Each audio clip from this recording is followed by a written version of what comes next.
তাহলে কি এবার ব্যাড ব্লাডে ব্রক লেসনার রিটার্ন করছে? সো গাইস, আজকের ভিডিও অনেক ইন্টারেস্টিং হতে চলেছে। অবশ্যই যারা যারা চ্যানেল নতুন আছেন চ্যানেলটাকে সাবস্ক্রাইব করবেন, ধন্যবাদ। ফার্স্টে কথা বলবো AEW কে নিয়ে। গাইস, অফিশিয়ালি কিন্তু আজকের AEW তে শেলটন বেঞ্জামিন কিন্তু ডেবিউ করেছে। এখন দেখার বিষয় হলো কবে ববি লাসলি সেখানে ডেবিউ করে। একবার যদি ববি লাসলি সেখানে ডেবিউ করে তাহলে কিন্তু শেলটন বেঞ্জামিন, ববি লাসলি এবং কি MVP তিনজনের কিন্তু ট্যাগ টিমটা একটা স্ট্রং ট্যাগ টিম হবে AEW এর হিস্টোরিতে। গাইস, এই পিকচারটি দেখুন। WWE তে বর্তমানে সবথেকে সেরা হিল কে? গুন্থার, বিগ ব্রনসন রেড, ড্রু ম্যাকেন্টায়ার নাকি চ্যাড গেবল? এখন আমার মতামত যদি জানতে চান, WWE এর বর্তমানে সবথেকে সেরা হিল হচ্ছে ড্রু ম্যাকেন্টায়ার। আমার মনে হয় না এই বিষয়ে কারো কোনো প্রশ্ন থাকতে পারে, কারণ ড্রু ম্যাকেন্টায়ার তার ক্যারেক্টারকে জীবিত রাখার জন্য সে সবকিছুই করতে পারে। এখন আসি গুন্থারকে নিয়ে। গুন্থার কিন্তু এজ এ হিল হিসাবে অতটা ভালো কাজ করছে না। আমার মতে গুন্থারের থেকে কিন্তু বিগ ব্রনসন রেড অনেক ভালো কাজ করছে। আর যদি বলেন চ্যাড গেবলের কথা, বর্তমানে কিন্তু চ্যাড গেবলের কাছে ওইরকম ভালো কোনো স্টোরিই নেই। নেক্সট কথা বলবো NXT কে নিয়ে। গাইস, এটা কিন্তু অনেক বড় একটা ব্যাপার NXT এর জন্য, কারণ গতকালে যে NXT এর ইভেন্টটা ছিল সেইখানকার ভিউয়ারশিপ হয়েছিল কিন্তু 9 লাখের মতো। সো গাইস, এটা কিন্তু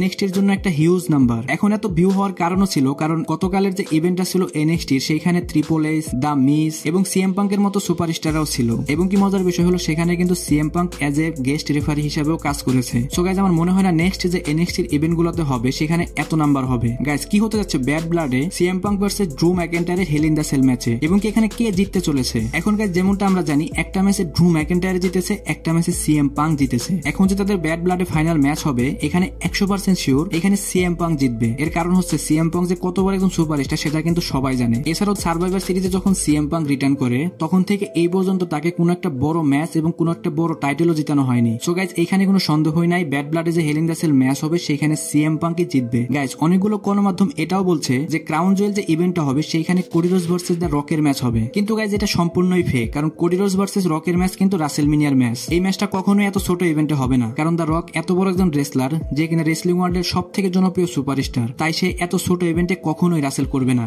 দ্য রক ভার্সেস কোডি রোডসের যে ম্যাচটা সেটা হয়তো আমরা রাসেলমিনিয়া 41 এ দেখতে পাবো। নেক্সট কথা বলবো the tribal chief Roman Reigns কে নিয়ে। রোমান রেন্স কিন্তু 2020 সালের পর থেকে কোনো একটা রয়্যাল রাম্বলে এন্টার করেনি। এর কারণ হচ্ছে রোমান রেন্স কিন্তু 4 বছর WWE আনডিসপিউটেড চ্যাম্পিয়ন ছিল, এজন্যই কিন্তু সে কোনো রয়্যাল রাম্বলে এন্টার করেনি। রিপোর্টের অনুযায়ী 2025 সালে যে রয়্যাল রাম্বলটা থাকবে সেখানে কিন্তু রোমান রেন্স এন্টার করবে। সো গাইস, কে কে চান রোমান রেন্সকে রয়্যাল রাম্বল উইনার হতে দেখতে অবশ্যই কমেন্ট করে জানান। নেক্সট কথা বলবো র্যান্ডি অর্টন কে নিয়ে। বর্তমানে WWE থেকে র্যান্ডি অর্টনকে US টাইটেলের দিকে দিতে পারে তারা, যেটা কিনা LA নাইট ভার্সেস র্যান্ডি অর্টনের ম্যাচ হবে। সো গাইস, এটা যদি হয় তাহলে 100% শিওর র্যান্ডি অর্টন এখানে জিতবে না, কারণ র্যান্ডি অর্টনকে কোনো মিড কার্ডার টাইটেল জিতানো হবে না। লাস্টে কথা বলবো ব্রক লেসনার কে নিয়ে। গাইস, রিসেন্টলি কিন্তু কোডি রোডস প্যাট ম্যাকাফির শোতে গিয়েছিল এবং সেইখানে সে বলেছে WWE যে ব্যাড ব্লাড ইভেন্টটা হবে সেইখানে বড় একজন সুপারস্টার রিটার্ন করবে। এখন বর্তমানে WWE সব থেকে বড় সুপারস্টার রিটার্ন করার মতো সে হলো ব্রক লেসনার। আর রইল কথা রকের, রক কিন্তু এখন রিটার্ন করবে না, কারণ রক রিটার্ন করবে হলো সার্ভাইভার সিরিজে। সো গাইস, এই বিষয়ে 50-50 চান্স আছে যে এইখানে ব্রক লেসনার রিটার্ন করতে পারে। এখন যদি ব্রক লেসনার রিটার্ন করে তাহলে কোডি রোডসের যে বোরিং টাইটেল রেনটা চলছে